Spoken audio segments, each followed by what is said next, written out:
क्योंकि जिस तरीके का बीज आप बोते हो ना, आपको पौधा भी वैसे ही मिलता है। एक बड़े बुजुर्ग की कहावत कह के गए हैं, क्योंकि 22 दिन की बच्ची को जो इंसान छोड़ के चला गया, और उसका जाहिर सी बात है अपनी औलाद पे अब तो कोई भी हक नहीं बनता, क्योंकि उस बंदी ने आज तक कभी जिक्र भी नहीं किया और आज तक कभी एडमिट भी नहीं किया कि उसकी कोई बेटी भी है।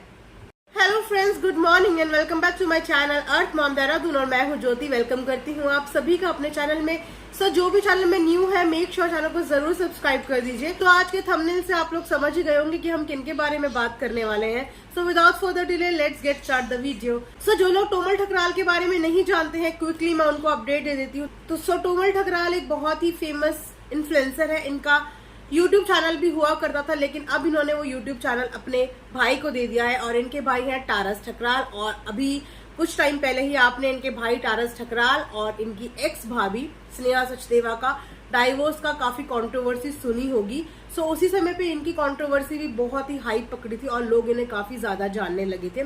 इनका इंस्टाग्राम हैंडल है जो बहुत ही पॉपुलर है और वहां पे ये रील्स वगैरह डालती हैं।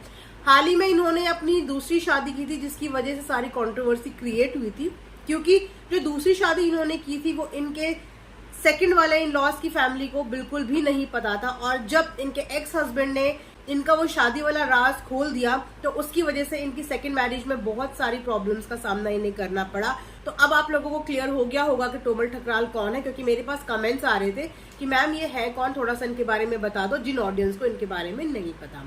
बात करते हैं टोमल ठकराल की बेटी की। तो आप सबको ये भी पता है कि अपनी 22 दिन की बेटी को एक्स हस्बैंड के पास छोड़ के टोमल ठकराल वहां से आ गई थी और दोबारा मुड़ के उसने कभी भी अपनी बच्ची की तरफ नहीं देखा, ना ही कभी जिक्र किया। इनफैक्ट वो ये चीज एक्सेप्ट करने से भी कतराती है कि यस उनकी एक बेटी है, जिसकी वजह से कहीं ना कहीं अभी भी उनकी सेकंड मैरिज में बहुत सारे कलेश और प्रॉब्लम्स चल रही हैं। क्योंकि लोग ये एक्सपेक्ट कर रहे थे कि फर्स्ट मैरिज टूटने के बाद कोमल सेकेंड मैरिज को बहुत ही वार्म तरीके से एक्सेप्ट करेगी और एक अपना नया साइड पब्लिक को दिखाएगी, लेकिन बिल्कुल इसके ऑपोजिट चीजें हुई।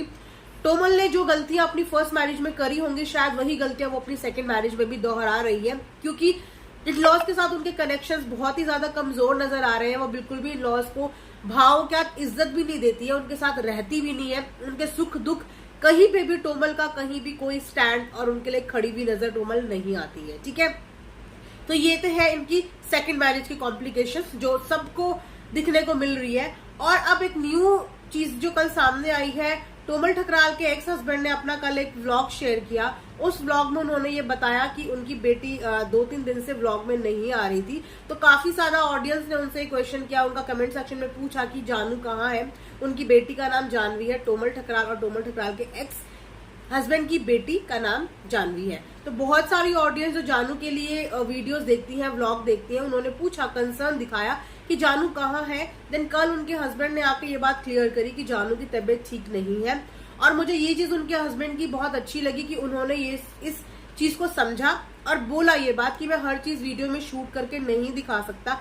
जाहिर सी बात है, एग्जैक्टली हमारा पॉइंट यही होता है कि अगर आपके घर में कोई बच्चा बीमार है या XYZ कोई भी बीमार है, तो आप लोगों की हिम्मत कैसे हो जाती है कि आप उस ड्यूरेशन में कैमरा उठाओ और उसको शूट करो, बजाय अपने बच्चे के साथ टाइम स्पेंड करने के, बजाय उसकी केयर करने के, आप अपनी हर हरकतें शूट करो। तो थोड़ी सी ये चीज मुझे अच्छी लगी कि उन्होंने ये चीज बोली कि क्योंकि वो ऑलरेडी बीमार है, उसकी तबीयत खराब है, मैं नहीं चाहता कि मेरी शूटिंग की वजह से या व्लॉग की क्लिप्स लेने के चक्कर में मैं उसको डिस्टर्ब करूं या उसको रेस्ट ना करने दूं। तो इसीलिए वो सबके लिए अपडेट लेके आए। तो उन्होंने अपडेट में बताया कि तबीयत ठीक नहीं है, उसको वायरल फीवर हो रहा है बहुत दिनों से। तो लोगों ने ये कमेंट करना शुरू कर दिया, लोगों ने एक्सपेक्टेशन लगानी शुरू कर दी कि बेटी को बीमार देखते हुए शायद हो सकता है कि टोमल ठकराल का दिल पिघले और वो अपनी बेटी के लिए कुछ अपडेट्स ले।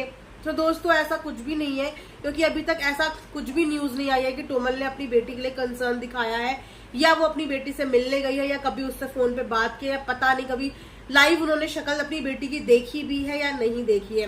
पहले बात ऑफ कैमरा थी तो पब्लिक को इतना पता भी नहीं था, तो पब्लिक ने कभी इतना ट्रॉल भी नहीं किया टोमल को इस बारे में। लेकिन अब सब कुछ ऑन कैमरा जब से आ गया है, तो तब से पब्लिक टोमल को बहुत ही ट्रॉल करती है इन चीजों के लिए। हो भी सकता है कि पब्लिक की ट्रॉलिंग की वजह से या अंडर प्रेशर में टोमल ऐसा कोई स्टेप उठाए अपने इमेज को क्लियर करने के लिए, अपनी एक इमेज ऑडियंस के सामने बनाने के लिए वो ये सब चीजें करे कि हाँ मैं अपनी बेटी से मिलने जा रही हूँ। पर फिलहाल इस चीज की कोई भी न्यूज नहीं है और मुझे नहीं लगता कि अगर कल को टोमल अपनी बेटी से मिलने जाती भी है और तो उसका एक्स हस्बैंड उसे मिलने भी देगा।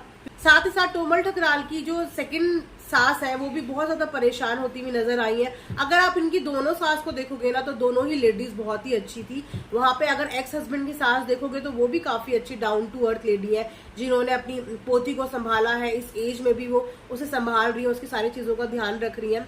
और यहाँ पे जो सेकंड मैरिज से उनकी इन लॉज है वो भी बहुत ही नाइस है, वो भी बहुत ही क्यूट है। मतलब इंसान की पर्सनालिटी ना उनकी शक्ल से दिख जाती है। और अब तो खैर वो लोग व्लॉगिंग भी करते हैं तो व्लॉगिंग के थ्रू हमें उनके एक्शंस और एक्टिविटी भी समझ में आती है। तो देख के लगता है कि फैमिलीज तो बहुत अच्छी मिली है, लेकिन फैमिलीज को ना बहू अच्छी नहीं मिल पाई।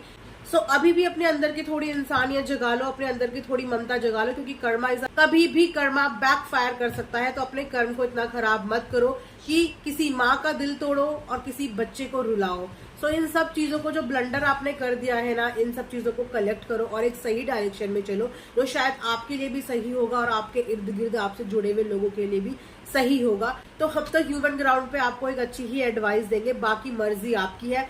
फेम सर चढ़ के बोलता है, पैसा बोलता है, तो अभी पैसा और फेम जबरदस्त मिल रहा है, लेकिन ये कोई लाइफ लॉन्ग चीज नहीं होती कि जिंदगी भर आपको यही मिलता रहे।